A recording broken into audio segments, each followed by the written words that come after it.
Ang galing ng ginawa dito ni Ma'am Jessica Soho sa mga katanungan niya kay Vince Dizon. Kasi itong DPWH ay isa sa malaki o talagang napakalaking budget sa 2027. 640 billion lang naman. Ang tindi niya na. Pero nung natanong ni Ma'am Jessica Soho, ewan ko lang kung bakit yung mga followers ni KMJS ay puro tawang-tawa dyan. Hindi sila naniniwala sa pinagyayaw-yaw ni Dizon. Ang daming plano. O eto, ang plano. DPWH ang may pinakamalaking second biggest budget for 2027. 640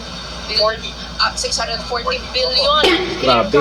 Kaya ho doon ang effectively magagamit at ilan na naman daw po kaya ang kukurakutin doon sa pondo. Naiintindihan ko po yung pag-aalingangan ng mga kababayan natin. Pero ngayon po talaga sa budget process pa nga, dati kasi Jessica, ang ginagawa ni Gadya, project title, cost.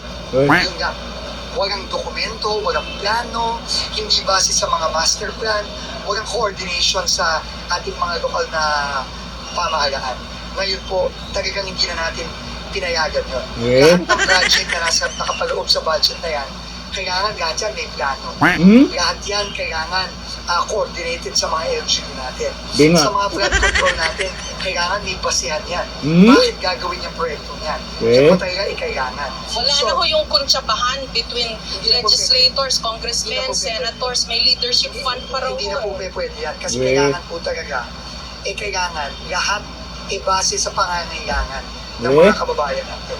At hindi lang yun, kailangan pagka yan i-implement na, babantayan na natin, katulad ng pagbabantay natin sa mga proyekto. So that's the assurance na binibigay natin sa mga kababayan. Di nga.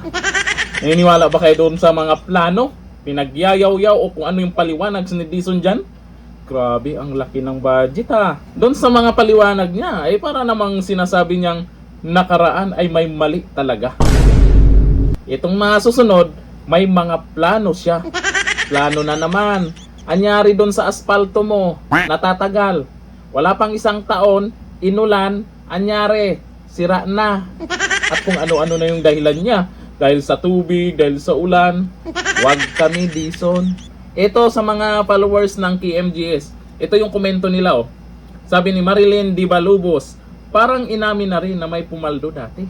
Sabi ni Mark Christian Villasencio, nung sinabi niya kung kailan yung budget, napalunok eh. Ay, may mga nakapansin, nung nabanggit yung 640 billion, pito-tito-tet, napalunok ng laway itong si Dizon. Ang laki talaga. Ito sabi ni John Abeto, nagsalita si Engineer Kuno, may plano, kaso puro plano lang. Kasi doon sa paliwanag niya, plano ganito, plano ganon. O anyari nung nakaraan, plano ganon, plano pag ganito, palpak naman. Ang tanong, naging kontento ba ang mga taxpayers na inilagay nyo ng ganyan kalaki at nakikita ba kung nagagamit lahat yan? Wala bang kumukurot dyan? Hanggang dito lang, bye bye.